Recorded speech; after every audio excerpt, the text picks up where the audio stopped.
Clash at the Castle predictions. We will be talking about that this episode and much more. I'm Will. That's Brandon. We are the Cousins of Destruction Wrestling podcast. Let's cheers and let's talk some wrestling, eh? Yeah, we're going to look ahead at a great PLE. Card didn't look too great not too long ago, but it's looking good now. After SmackDown last night, we have a much more full card and a card that's looking pretty good in my estimation. Mm-hmm. This episode of our podcast, episode number 6, we are going to be doing our pops and drops for the week. Pop good, drop bad. We're going to do our Clash at the Castle predictions, which will be the most of the show, almost all the show.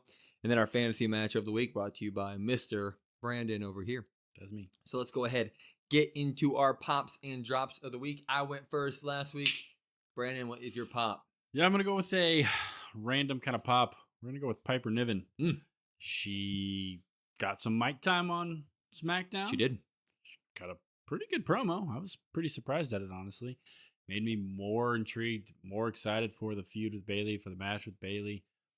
It's almost as if, why does she have Chelsea Green? I mean, don't get me wrong, I love Chelsea Green, yes. and I love the pairing together. Chelsea Green! But I found myself wanting to see more of Piper. Mm-hmm. I mean, in ring and on the mic. Haven't got to really see a whole ton of her. And her and Chelsea Green kind of overshadowed Bayley in a feud that Bayley's become forgettable. So yeah, I'm glad you're shouting her out because I was the same way. It was one of those things where I hadn't heard her talk on a mic in forever, and I had just assumed that they gave her Chelsea Green to be the mouth behind the muscle and kind of do the whole, Brock Lesnar can't talk, so give him Paul type deal with Piper.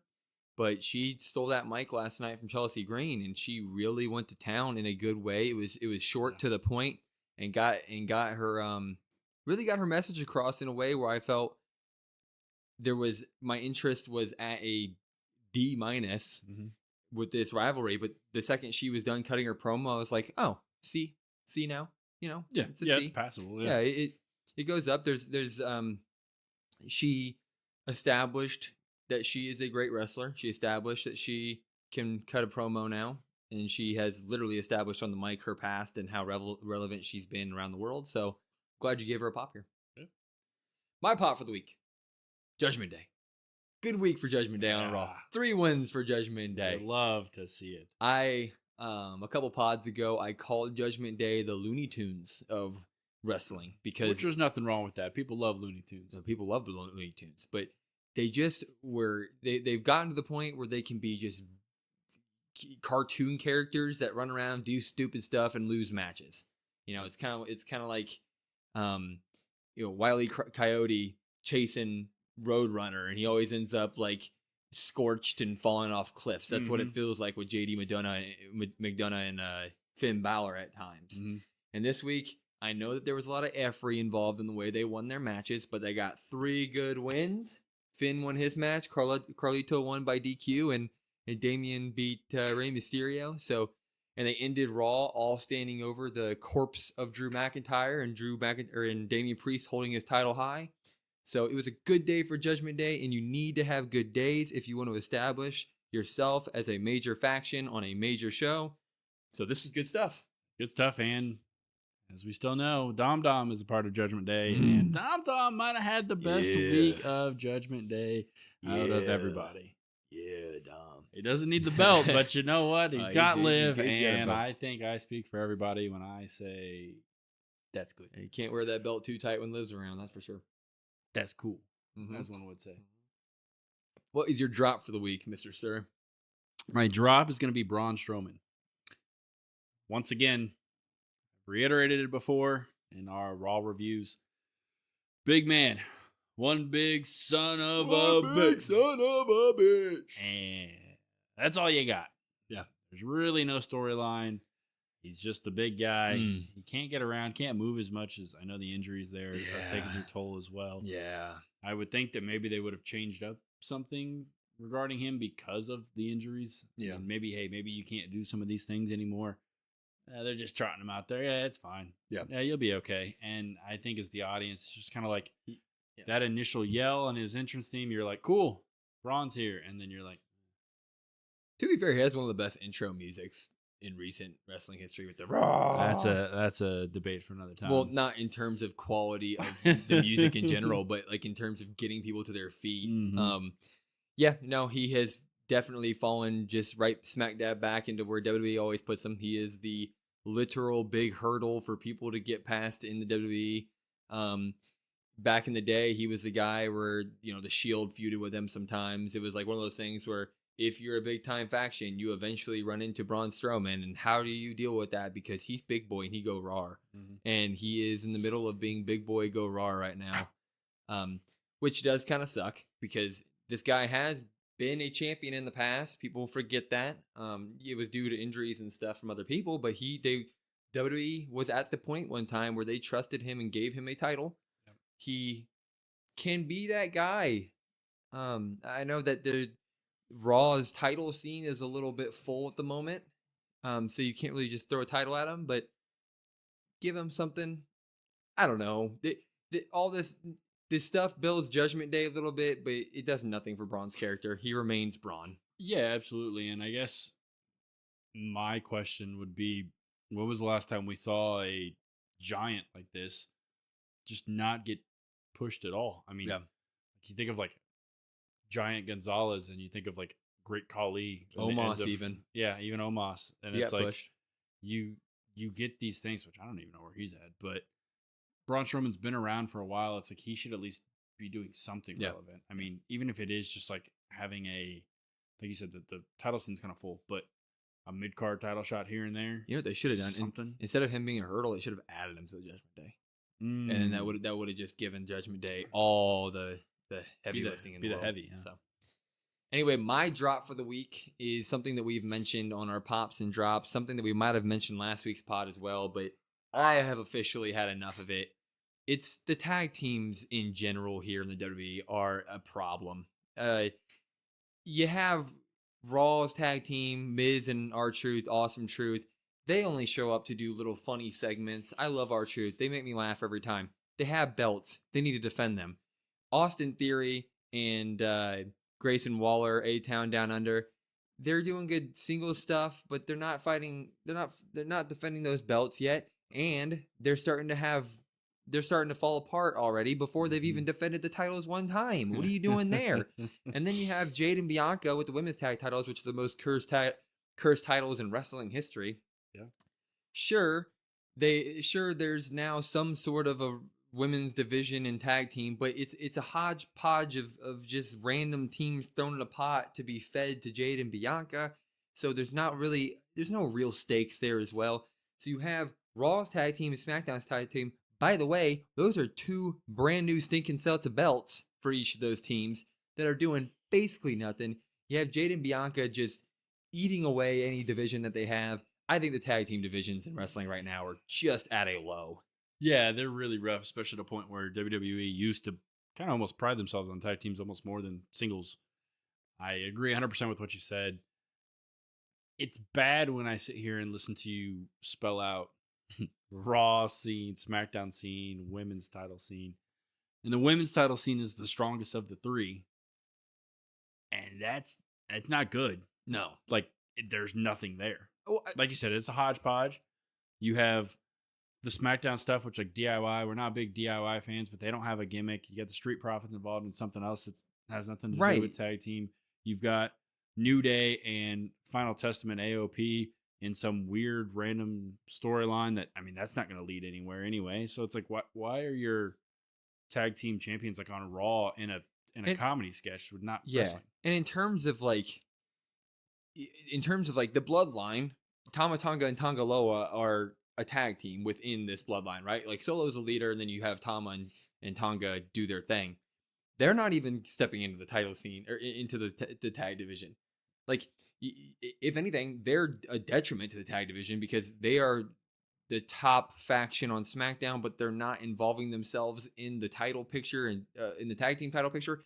And not only that, they're drawing in arguably the strongest in-ring tag team into their storyline. So they're pulling the Street Profits away from the tag team title scene. And it's like, what are we doing here, man?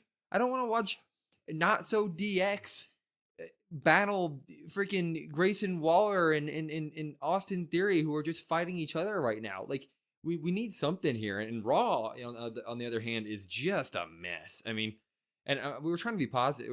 We do try to be positive, and we love Raw and SmackDown this week in particular. But there's one down part of each show consistent, and it's whenever the tag teams are involved. So that's my big drop for the week. Yeah, it's a fair drop. I feel like most people would agree with that. Yeah.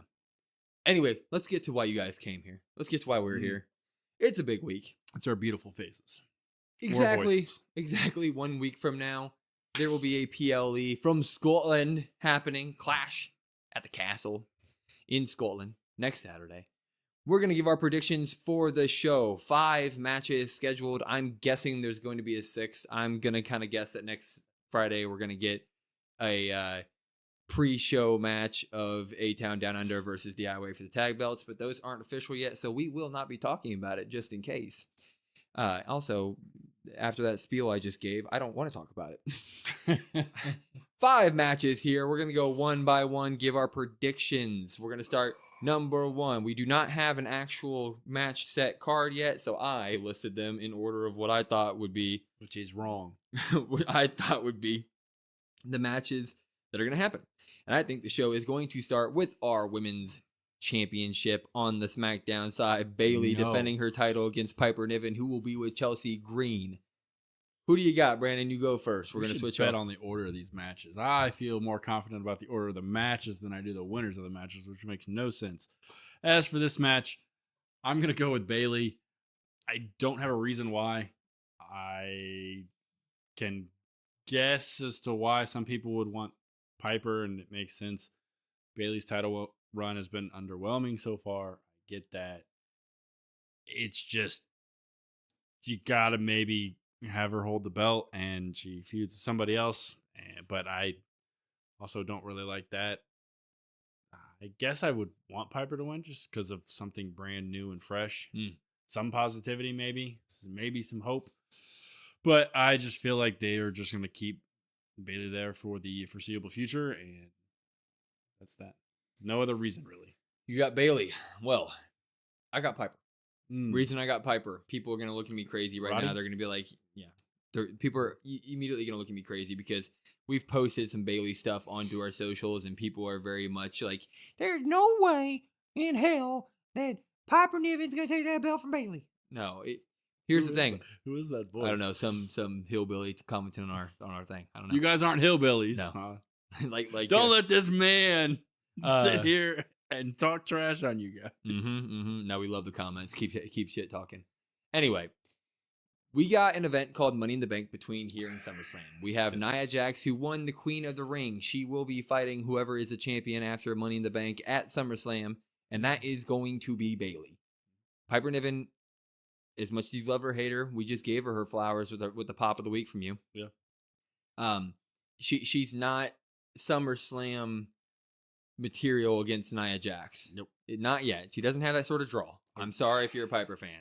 To all our listeners in Scotland. Bayley is going to have that. Two of you. Yeah. Bayley is going to have that belt walking into SummerSlam, but she's dropping it here at Clash of the Castle. And she's dropping it with some interference from Chelsea Green. I think that there are 3 Scottish participants, technically 4 because one's a tag team, but there are 4 Scottish participants in this PLE. And I don't think all of them walk away with a loss, and that, we'll get into our future ones. And I think you got to give one of them a win at least. And I think Piper is going to be the one who starts the show. She will be the first person to walk out the door. Crowd goes wild. Chelsea Green interferes. Bayley loses. Not clean, but she loses the belt to Piper. She gets it back at Money in the Bank. So I'm going to go with Piper Niven here. We start off with the different opinions. The last PLEs have been so easy that we've all said the same thing, but this time we start off with a bang difference. It's been easy to guess them so far. Admittedly, 1 or 2 wrong here or there matches, but I understand that makes 100% perfect sense. The way, looking at the card that we have written down so far and the order that you wrote it down in, I could see this match going like 4th. I could see one of the men's title matches going 1st, the Drew Damian one. And that maybe influences my pick a little bit going down the line, but This one will be interesting. There's a couple of matches here in this card that I don't know what's going to happen. Anyway, we will move on to the other women's match on the card. Bianca and Jade versus Shayna and Zoe Stark versus Alba Fire and Isla Dawn for the women's tag team champions in a triple threat tag team match. I go first on this one. It is 100% Jade and Bianca by a mile. By a mile. It's not even close. We're not even going to discuss the other people getting a win here. I think that what's going to happen is before the match, whether it be SmackDown or the pre-show of the actual PLE, I think Indy Hartwell and Candice LeRae get involved here, and it becomes a fatal 4-way tag team match. And you know how I feel about these things. Whenever there's more than 2 tag teams in a ring, I think it's the dumbest shit in the world. It never ends up. He wants good. more. I'm like right back of tag team magic. Give me more. Feed me more. Anyway, this is going to be a Jade and Bianca showcase, and my bold prediction is I'm going to book the very end of the match. I think that because at SmackDown, they had Zoe Stark and Isla Dawn holding the titles, I think that Jade and Bianca are going to finish the match the same way they finished SmackDown this week. They each hit their finisher on one of each of the members of their opponent teams and pin them both at once. Jade and Bianca, they get the win. So what if they just take that Jade and Bianca where they finish the match? Boom. Monday, Raw. Zoe Stark, Shayna Baszler hit their finishers. Boom. Same way. Isla Dawn, Alba Fire. I don't know what theirs are. Next week on SmackDown. Boom. And we're still going back. It's still Jade and Bianca are still going to finish it the same way. Yeah. Oh no, I don't give a shit what happens this week. Yeah. Yeah. No, this match is it's on the card. That's about all you need to say. It's on the card. It's going to be a showcase. Jade and Bianca had no reason to lose the belts anytime soon.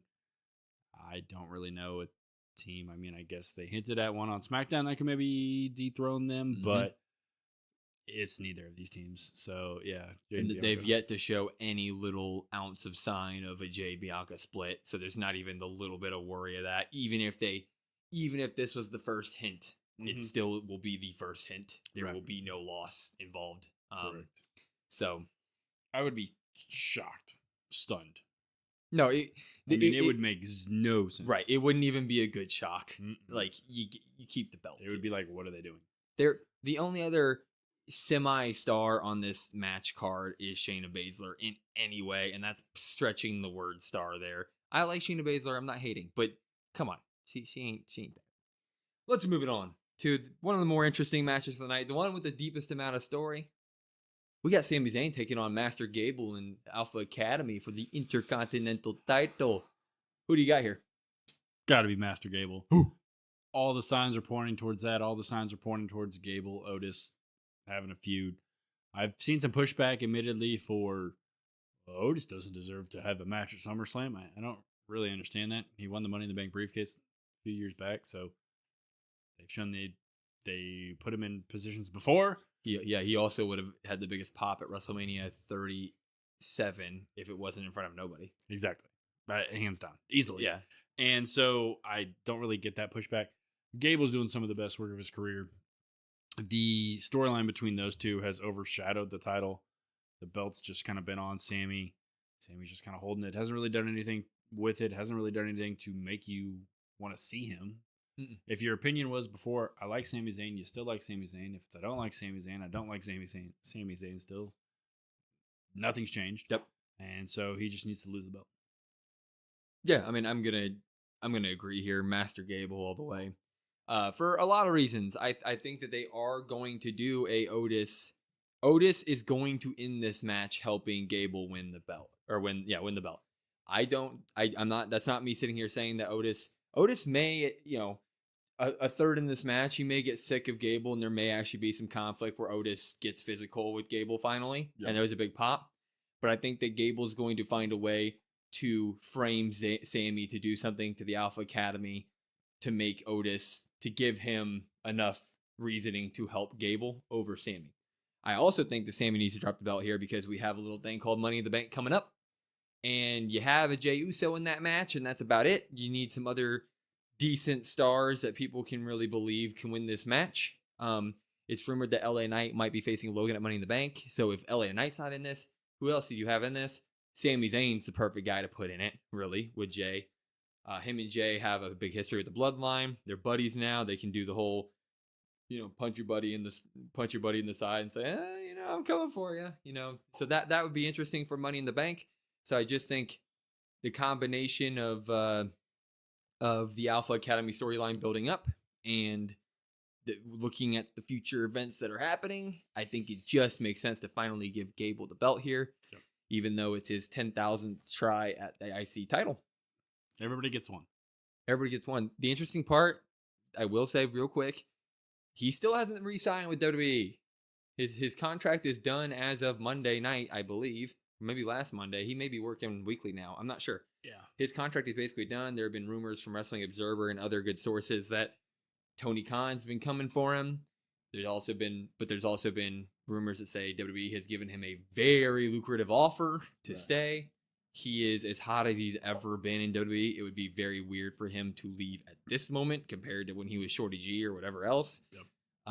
So the end of this match is pretty telling there as well. I mean, Gable could also be a good Money in the Bank guy. I don't know, but I think we can make a list of participants. I think it's time in the coming weeks. But yeah, it's time for Sami to drop the belt, and that's probably that's one of the easier matches to pick. I won't say easiest because I think there's a couple easy matches, but everything's pointing Master Gable. So yeah, hopefully Master Gable all the way. We then move on to our co-main events that I have listed. First one was a match created last night at SmackDown, because we're recording this on Saturday after. We got the WWE Undisputed Champion, the Louisville Nightmare, the American Nightmare, Mr. Cody Rhodes, the son of a plumber, versus AJ Styles in an I Quit match. Cody Rhodes, AJ Styles, I Quit match. Who do you got? It's got to be Cody Rhodes.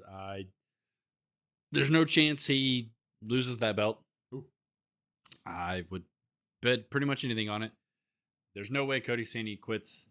He is just Cena, Hogan, super master, mega baby face. Drink your milk and eat your vitamins and kissing babies, give them the weight belt and get your neck tattoos and everything else. I mean, it's just if they're already printing the shirts, that was the first shirt I've seen with the town on it. Yeah. If they're starting to print those, it's not ending anytime soon. Dude, that if they're starting to print like hometown shirts like they do with Austin, like this title reign may never end. It was Austin. I think Brock had one at one point, but yeah, I mean, it was like Suplex City, Kansas City. It's not very often. So it is a little weird for the stipulation because typically you only see that in a each guy wins one, you go to 3. Yeah. But so I don't really understand the stipulation, but like I said, Cody's not losing. AJ, I don't know what they do with him after that. Yeah. Yeah, I agree with you. I think Cody's winning this match 100%. I would have picked Cody to win the match if it was a normal title match, but the stipulation guarantees it. I'm glad that they're doing a stipulation because you need to make things more interesting, and Cody hasn't had it's been a while since Cody's done a stipulated match. But yeah, the stipulation also does involve, it doesn't make sense, kind of. Right. Because it makes sense in terms of Cody Rhodes saying, when he said, I'm going to make you say what you should have said last week, I quit. Yeah. But in terms of, they're not going to drop the belt to this guy. It's not going to happen. He will not say I quit, guys. It's 0% chance. And if you have AJ Styles then lose twice, say I quit one of the times, and say that even running back in Money in the Bank for a final time, he then loses that because he's not dropping the belt to AJ Styles. I'm sorry. I love AJ, but it's not happening. Then where does AJ Styles, who was contemplating retirement last week, go from here with it? Because he said that his only purpose was to challenge for the title, and that will be the end of his title challenges. So the stipulation really sucks in terms of long-term story for AJ. Yeah. Yeah, Cody Rhodes though. The only way I will give them a 0.002% chance. The only way, they've done it once before with The Rock and Mankind. You remember in their I Quit match where they Yes. recorded Mankind? Yep. That is like the only way that there's any sort of. But even then, it's so much more advanced now with technology. People are gonna know, like, okay, obviously it's not Cody Rhodes saying that he quits. So like that wouldn't make any sense either. But that's the only way. I mean, if there's some sort of effery that screws over the match. But there can't be like he has to say I quit to lose. That's the thing. Technically, Mankind said he quit when he was unconscious. So Yeah, and I know what you're saying. Yeah. Okay. Uh-huh. That's not happening.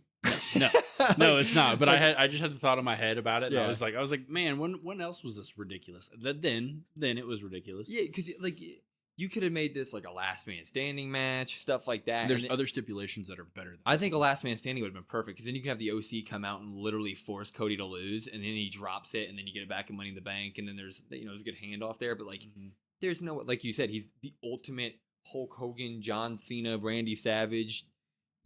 Like you said, eat your vitamins. You can't see me.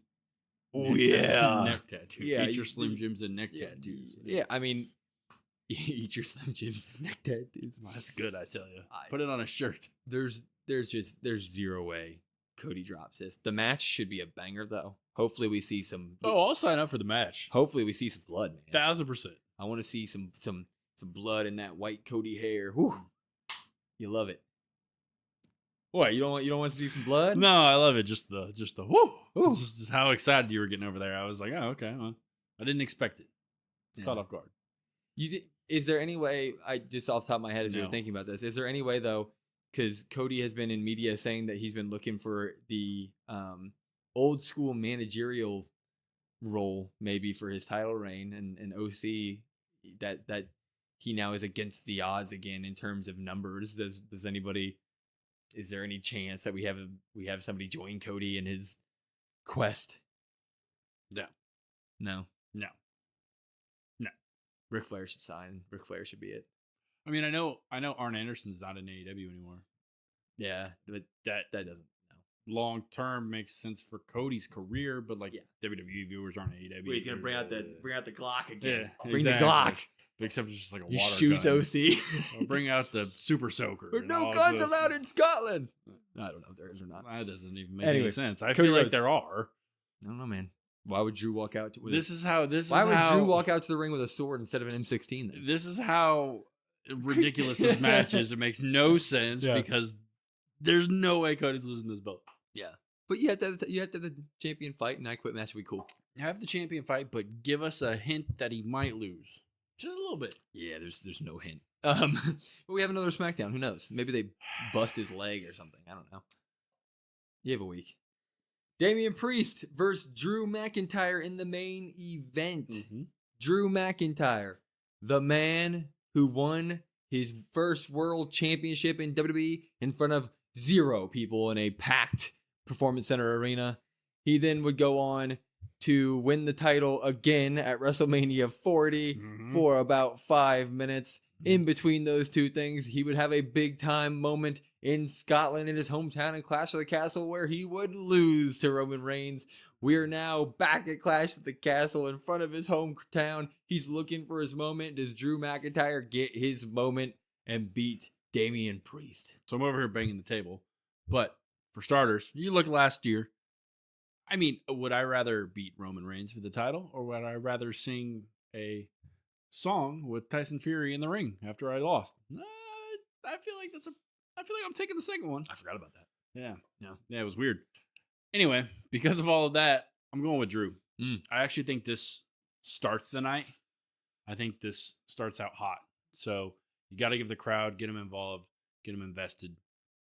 I don't want to see Damian lose the belt. I think Drew getting the belt here doesn't really make a whole lot of sense. But as you said, somebody here's got to win a belt. It's one of these hometown wrestlers. I'm going with Drew. Doesn't make a whole lot of sense. Like I said, don't really have a whole lot of reasoning behind it, but Damian's been really good. I enjoy the work that he's doing, but with Drew sitting here and being hometown, I don't think they do it again twice. Yeah, I'm going to. They might. Don't get me wrong. They might very well just say no chance. But 2 times. Come on. Drew's losing. Drew's not losing clean, but Drew's losing. Mm-hmm. I think it's going to be a CM Punk run-in that cost him this match. And here's my reasoning why. We have King of the Ring being for a title chance is great. That's what it should be. But that leaves us in a hole or in a sticky situation in terms of we are now 100% booked with Gunther to be the shot at the title for SummerSlam. SummerSlam is coming up fast. It is less than 2 months away. It's less than 2 months away. And Drew's foot is in so many different mud puddles here. He's with Damian Priest in the championship. He's with CM Punk. And the CM Punk stuff is so over. Mm-hmm.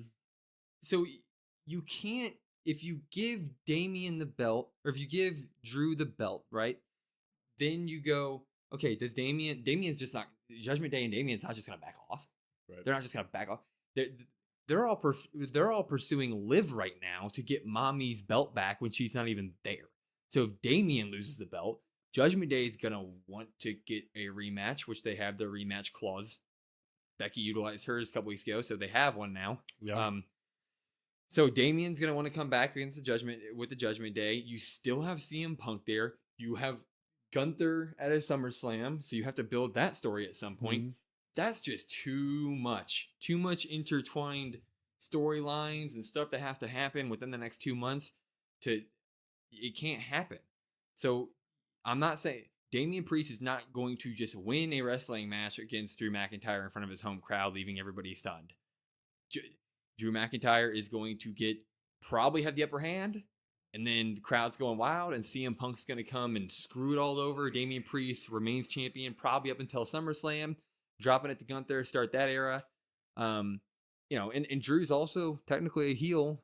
Heels don't typically get their big moments where they get to sit there, hold the title up, and let the crowd embrace them. So Damian Priest winning the belt. Yeah, I'm gonna talk out of my mouth here.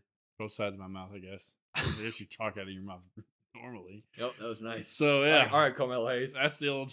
I'm gonna put my foot in my other foot. So I don't even remember who said that. Somebody said that. So I understand what you're saying. I think maybe they give Drew this win, and as much as the Punk run-in would heat that up, the rivalry doesn't need to be any hotter. But that would be absolutely amazing for Punk to do that. Maybe Drew gets the win here. Maybe Damian gets his rematch on Monday. Maybe Damian gets it back then.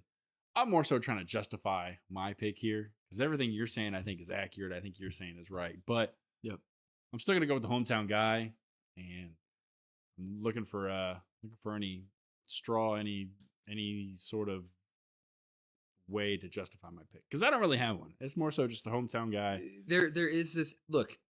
When Damian Priest cashed his Money in the Bank in, every collective WWE fan went, that was funny. That was cool. That was awesome. He's a transitional champion. Everybody did that. Mm-hmm. And everybody since that day has been sitting here saying, he'll drop the belt today to Drew at Clash of the Castle. 100%. That's just what's been happening. But I just think that things have happened since there. I think Damian's done a much better job being this weekly carrier of the belt. Drew had some injury in the middle of this where he was taken out of the King of Ring stuff. So we haven't seen him in ring action in a long time. Yep. Like there's just been circumstances that have changed. And whenever he gets into a ring, Drew, that is, gets into a ring, it is CM Punk chance.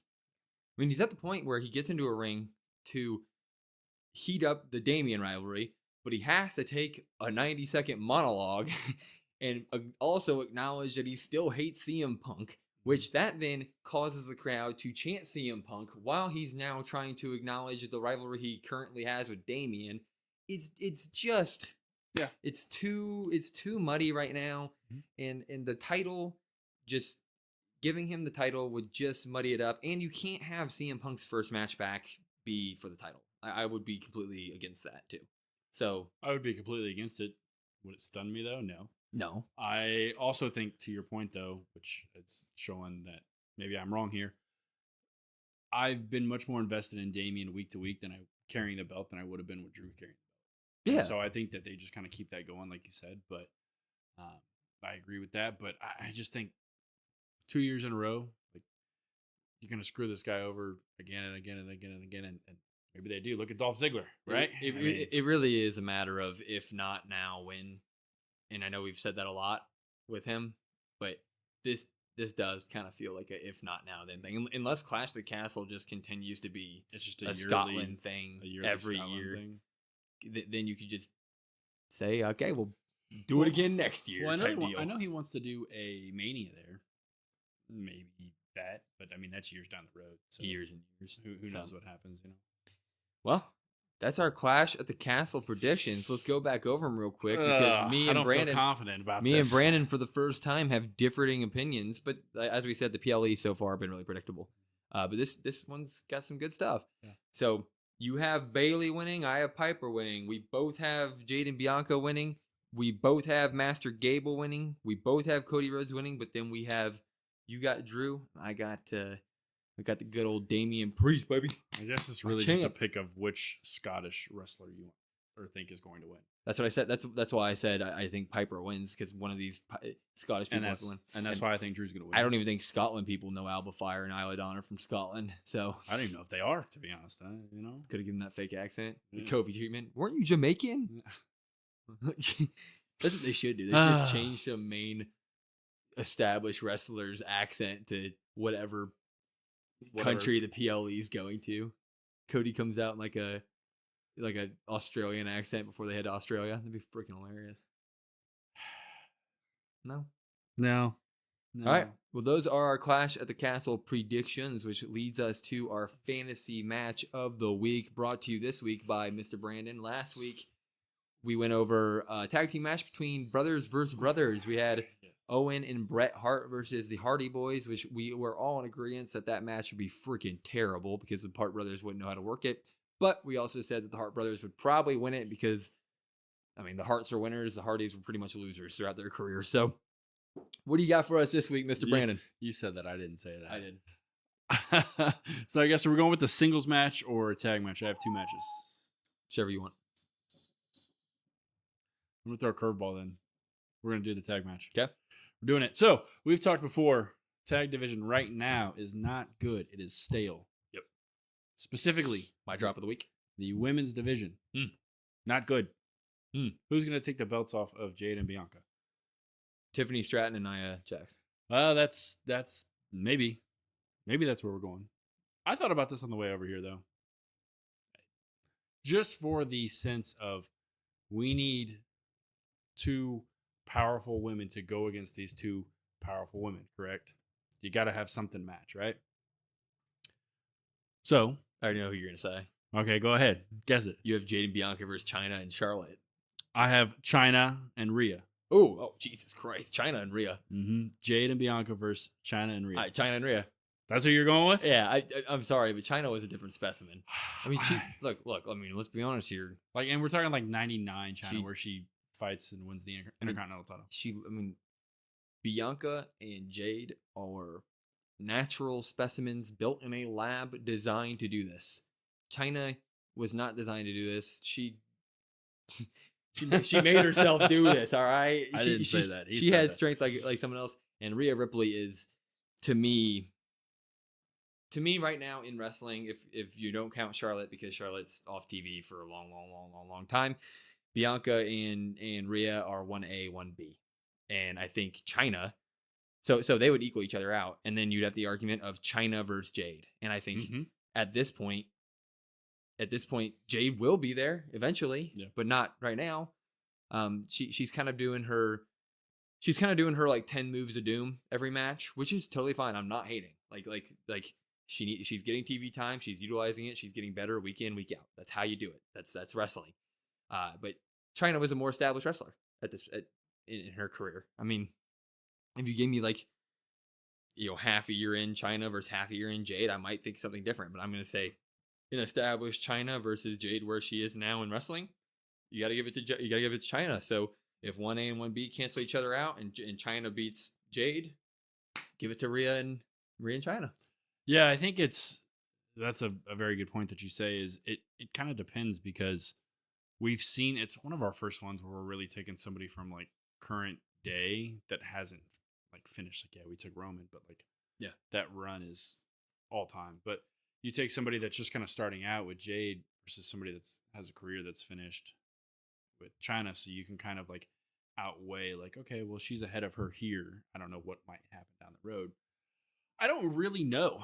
I think more so I asked the question. I guess if I would have to pick, oh my gosh. I mean, Jade and Bianca would definitely have the better finisher. I think Rhea and China would have some sort of cool thing that they'd come up with. You give them some time, they'd have something sick. I think that I'll go Bianca and Jade, just for the fact that they are an actual tag team instead of maybe just two people thrown together. But that's true. I think for me, I proposed a question in the match because it highlights the women's tag match that or division that there's nobody that can beat Jade and Bianca. Oh no, yeah. It's just I don't know what they're gonna do. Obviously, they're gonna split them up. One of them's gonna turn on the other. But like, they need to start building up that division. And I know they're trying to, but it's a hodgepodge. You look at those two, you see them wrestle in the ring, and you're like, yeah, there's no chance. Yeah. So you take an all-time woman in China, you take an all-time Rhea Ripley, and it's like that's the only chance you genuinely have. Rhea's finisher is the Riptide. Mm-hmm. What was China's? I don't remember her exact. Well, she did the pedigree for a bit, but I didn't think that was that her. That wasn't her career finisher though. No, I feel like she did like a Alabama Slamma type thing. I don't know. Yeah, you're right. They probably the most famous move I remember with her is like her Tiffany Stratton cartwheel elbow thing. Yeah, you could do a Riptide into that and call it a day. Kind of cool. Yeah, no, this is a great matchup. But I do think. I mean, you took Jade and Bianca for establishment reasons, like they're an established tag team, so it makes sense that they would beat a team that never saw light a day. But Rhea Ripley is. Have Rhea and Bianca fought yet?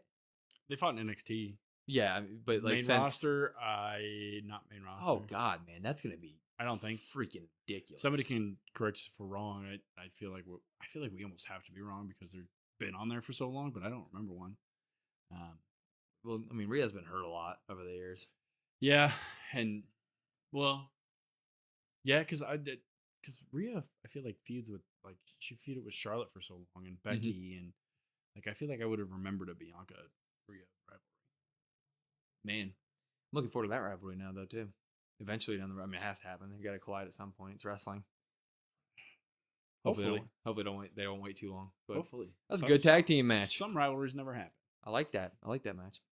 Well, you guys let us know who you would take, Jade or Bianca, or China or China and Rhea.